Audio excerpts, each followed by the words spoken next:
Hi guys, so from my social media account, Molly McKeever Yoga, a lot of you have been intrigued by my journey with food and self-confidence, self-care, and how I have progressed in that area of my life. So I'm very honest on social media about how I've struggled with disordered eating, body confidence, body image, and I'll be honest, I'm still not at the end of that journey. I don't know if I ever will, although my therapist believes in me. But yeah, so basically before I start delving in, I do want to say that I want to be as careful as I can.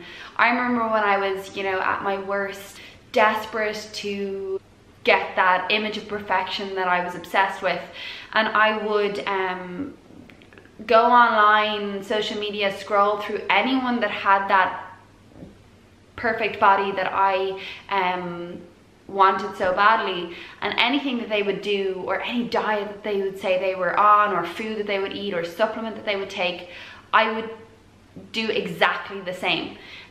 So for some of us that are going to be watching this video, you are like me, going through a lot and can be a little bit vulnerable, and I just want you to be really careful when you're listening to this, that you are I'm going to be talking about things that I used to do, or things I used to struggle with, and I'm hoping that I can share what helped me to get out of that, rather than encourage you to create more or new unhealthy habits.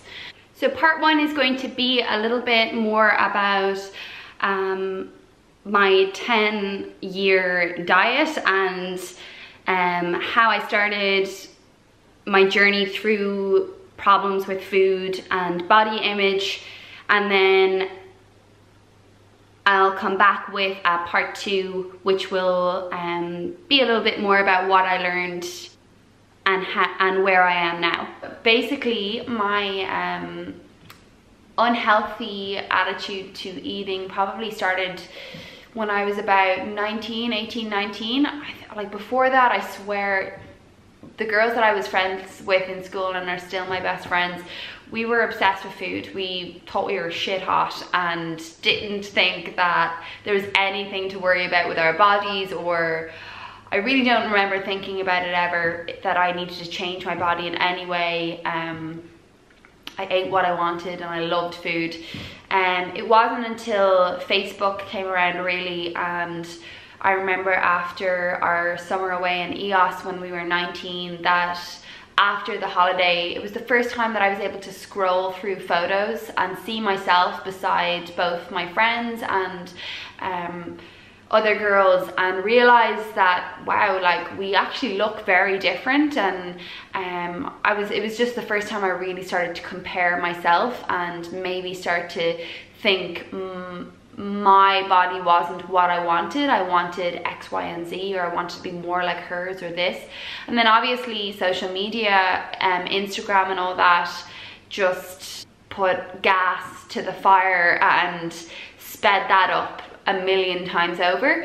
So basically, like, I've been on a diet for 10 years, which is I don't know if it's sad, but definitely the disordered attitude to food and eating does make me sad, or when I think about it, it makes me sad.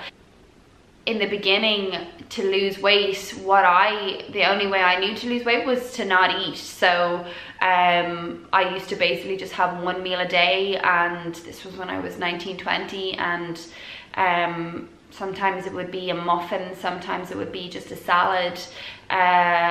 I started working out and going to the gym because it was free in college.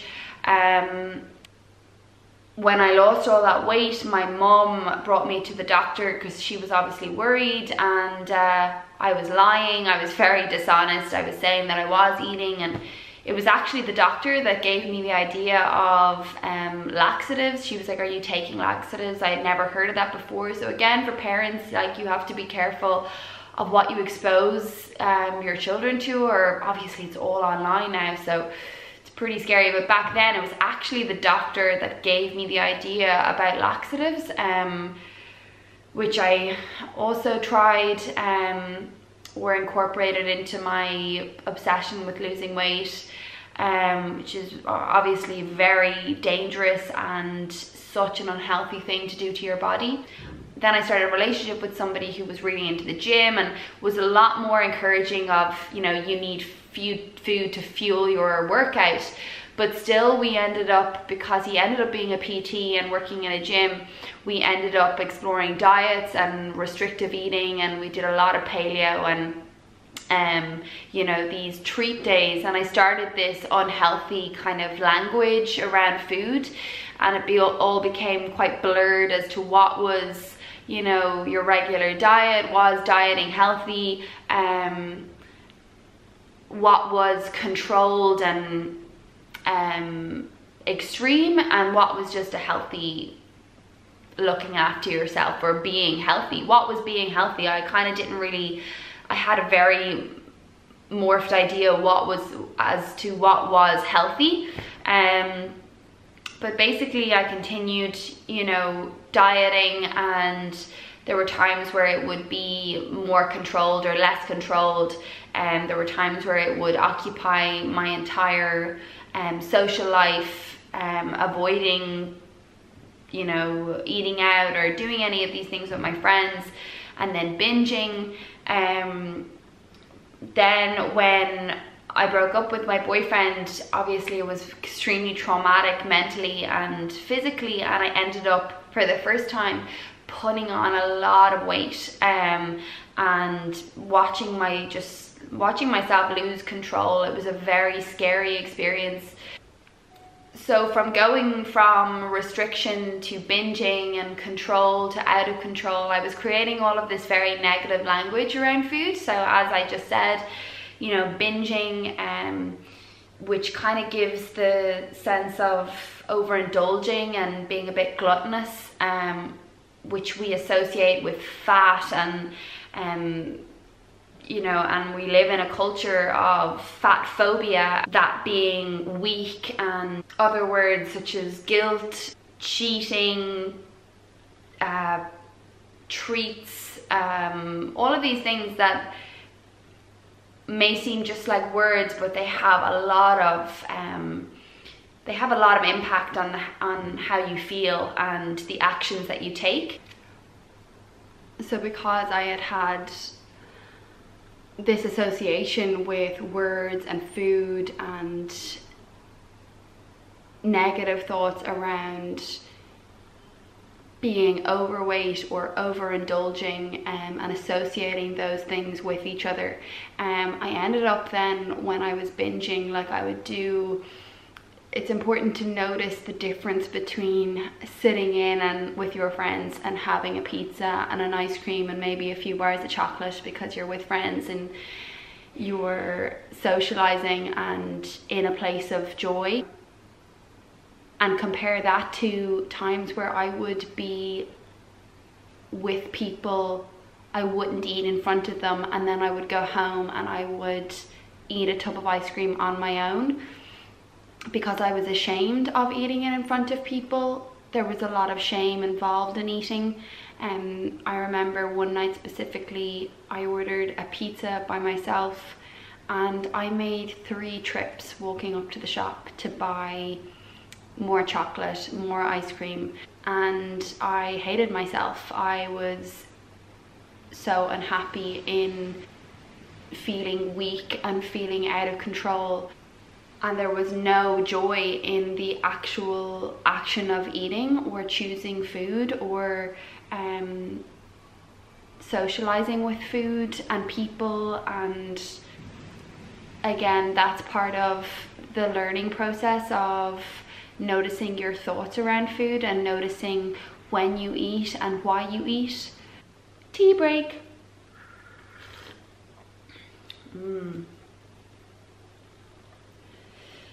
So because of all this language and my journey to trying to create this sense of balance, which then became quite a big trend on social media, I was so far deep in this kind of this world of dieting that I had lost the ability to see what is healthy or what is unhealthy.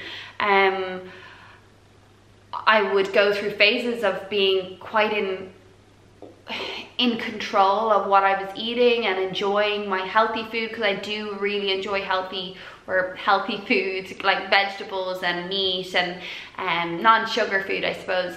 And then I would enjoy my sugar treats at the weekend and I would feel good in my body. And then I would question, is that healthy, or am I just again tricking myself into a new unhealthy path? Or was I just creating a new, different, disordered way of eating? So it was quite hard to figure it all out on my own, and that's where I would advise that you go and speak with somebody about it, because I think it's way too much for anybody at any age, but especially when you're in your teens and your 20s trying to figure out you know, what makes you happy. And it really wasn't until I invested money and time into getting help that I have been able to really figure out a few things that really helped me. So that's what I'm going to be sharing with you here now. So there's a lot of things online that will tell you about being mindful, and I think mindful is a word that's kind of thrown around a lot. And even though I believe deeply in being mindful, I think it can be a little bit lost in this kind of journey to balance. I think, you know, what my therapist has helped me see is that we are human. So there are going to be times where we feel sad, or we feel down or unhappy. Also on the other end of that, we're going to feel, you know, really good or happy or whatever it is.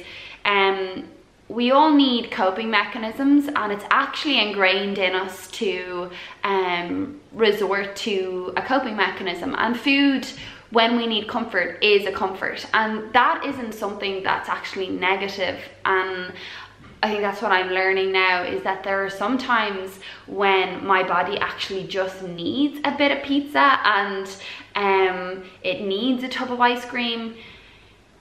I have learned, or I am learning, that these are coping mechanisms, and sometimes it's okay to eat a full tub of ice cream. Sometimes it's okay to eat so much that afterwards you're like, oh, I feel, you know, I feel like a blob on the couch. I feel overwhelmed by all the food I've eaten. That's okay. Like, there's nothing weak or negative about that.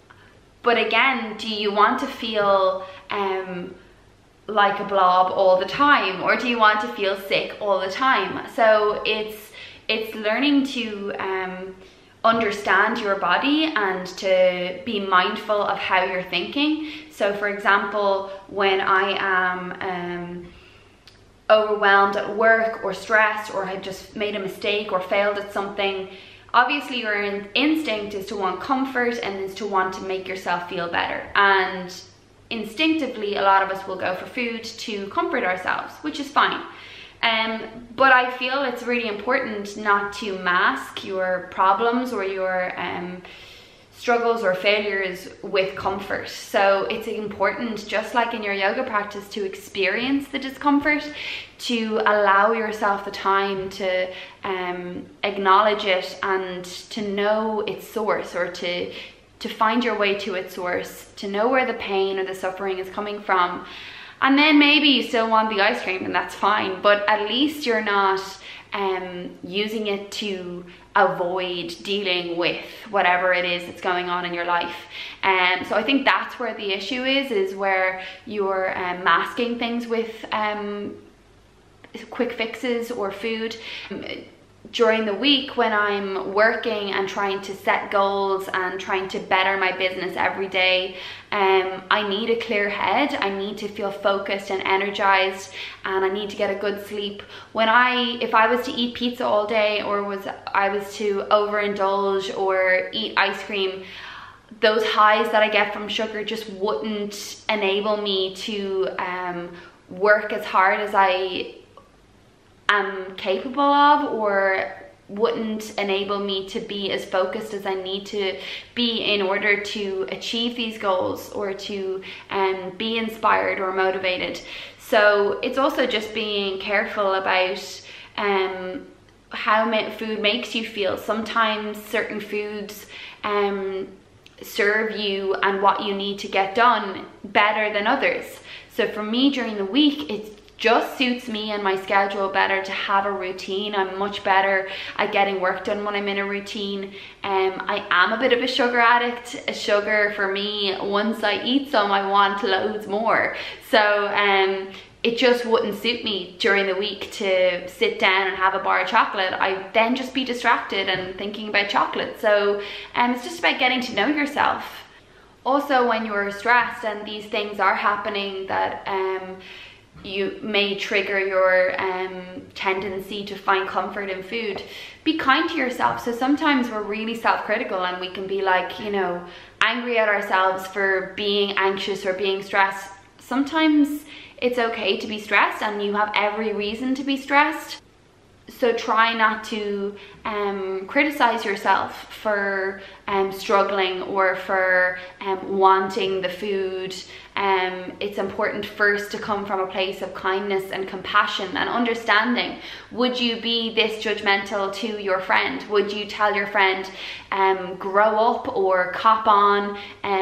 You know, if your friend came to you with a problem that they were struggling with, you would offer words of advice and kindness, and that's what you should do to yourself when you are in a place of discomfort or pain. So that's the end of part 1 to my eating habits and body image. In part 2 we'll discuss a little bit more about social media and exactly what it is I've learned from my journey and the change that I've made in my thought process and my attitude to eating and where I am now. I'm going to be posting the part 2 very soon. Keep an eye on my social media, Molly McKeever Yoga, and give me a follow please. And if you liked this video, please like and subscribe, and if you think you know somebody that might find it helpful, please do share, and I look forward to chatting to you again soon.